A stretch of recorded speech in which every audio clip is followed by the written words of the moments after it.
smallest mistake, somewhere it was your fault. It teaches absolute self-accountability, which is something that we need a lot more of. That is actually very true. I will say that is very true. Like that is why chess is one of those games that's very brutal to play as well.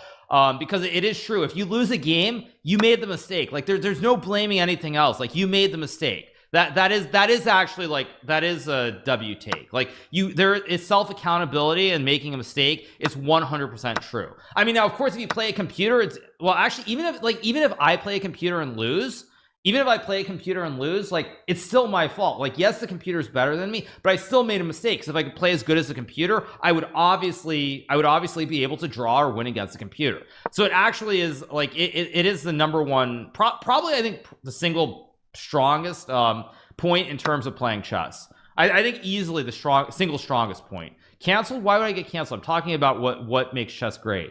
What do you mean that's going to make me get canceled? What are you talking about?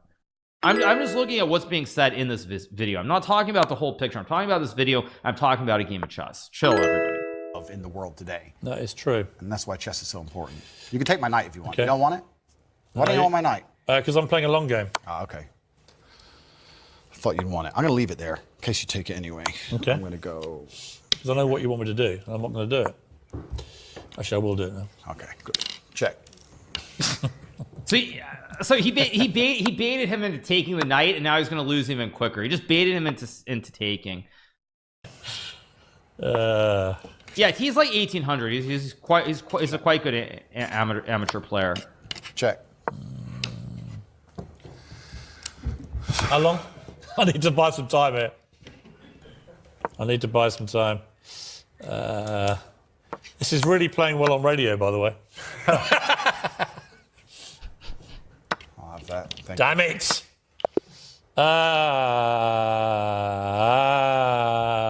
I'm screwed. I'm screwed. Don't say that. How long have I got? 1 minute 12. Believe in yourself. Oh, I never ever give up. Believe in yourself, Piers. I do believe in myself, thank you. Self-belief is important. I do believe in myself, but this has not gone well. You're quite good at chess, I'll give you that. Well, in the chessboard of life, I've done pretty good. I've done okay. Check. The question is, can you beat me in time? You've only got 50 seconds. Check. Well, that's interesting. Yeah, I don't think you can. Of course he's going to win this game in the next 50 seconds. Mate in 2, Piers. No, you can have that. Doesn't matter. It's mate in 2. Check. Mate. Good. Good game, sir. Well played. Thank you. 25 seconds away from safety. Okay, well, Andrew Tate, I'll give you something. You're good at chess. Thank you. You have to be. You just beat me. I know you're a internationally renowned What has player. chess taught you about life, quickly? I can teach you a lot of things. Like I said about the queen being able to run around the board, the king having to move a square at a time, about the fact you need to think ahead, absolutely everything is your fault. But there is a saying, which is actually one of my favorite sayings in the world. It said, a well-played game of chess is a sign of a gentleman, but an expertly played game of chess is the sign of a wasted life. And it's kind of sad. I played Lennox Lewis on some... I mean, again, like, separate of everything else, though, I would say that like that's not actually crazy because like for example his father Emery Tate was a very strong chess player. It's a Paul Morphy quote, yeah, but his father Emery Tate, for example, very strong chess player, someone who was an international master, but also someone who did not make a great living from playing the game of chess. So it is true. Somebody apprentice 39 times out of 40 in America years ago, and he beat me 39 times out of 40 of me, and I was amazed. He was taught by his mum, but he was all about the way he fought, the way he boxed, was all down to the way he played chess. Yeah, chess. It was all about looking ahead, getting ahead of your opponent, planning punches, you know, all that kind of thing. Chess absolutely reflects life, and even I say this now in my business meetings with my team. A lot of the problem in the world today, especially with teams and businesses, etc., everyone wants to be the king. But if you want to have a team, if you want to have a side that wins, if you want to win a game of chess, everybody has to know their role and do their role effectively. There can be a king and a rook and a pawn and a bishop and a knight, and everyone does everything correctly. And when that happens, you have a very formidable board and you're hard to beat. And chess reflects life absolutely. It's something I do every single day. What kind of man was your father?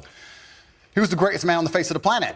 But luckily he had me, and now in the natural order of the universe, he is gone, and I am here, and I carry his name, and it is my duty to bring honor to him. And this is one of the greatest things about achievement, because achievement honors your ancestors. People talk about my father because of how successful I am. And people will talk about me into eternity, even after my death, because of how successful my son will be. This is the great thing about achievement. It's an honor to your ancestors. What would he have made of your success, your father? He would be extremely underwhelmed by it, because he always expected it of me. I am Henry Andrew Tate III. Okay. Okay. Okay. Yeah, I think that's good enough. That's good enough. I've actually seen enough.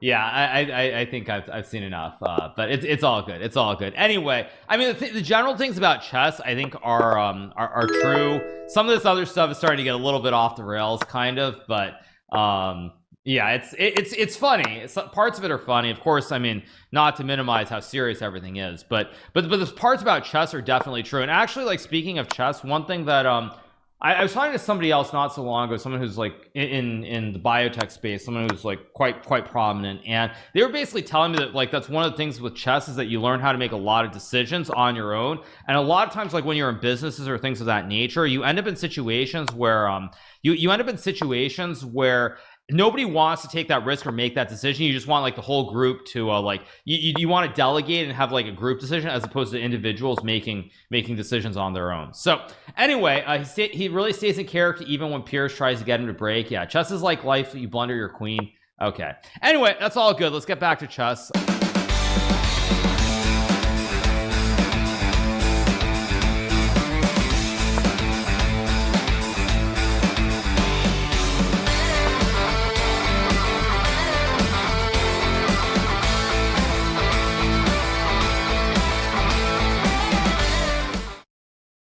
Welcome back, everyone. For today's video, we have a great game that was played in the first Title Tuesday of the year between none other than two world champions, or should I say two former world champions. Now, we have Vladimir Kramnik, who's been very loud about chess.com. He's been talking about accusations of cheating. He said he will never play again on chess.com. And on the other side, we have Magnus Carlsen, who needs no introduction, having recently won the World Rapid Championship as well as the World Blitz Championship. So, without further ado, let's jump right into the action. So, we have this game being played in round number 9 between Vladimir Kramnik and Magnus Carlsen. Kramnik with the white pieces. Now, the game starts with the move e4. Now, one thing that you guys will notice here is that Kramnik's time after this first move is down to 1 minute and 40 seconds. So what that means is that Kramnik showed up late to the game. He was clearly AFK, or away from the keyboard, as we like to say in young kids jargon, but he shows up and plays e4. So after e4, Magnus plays this move h6. Now, Magnus showing a tremendous amount of respect on the one hand. He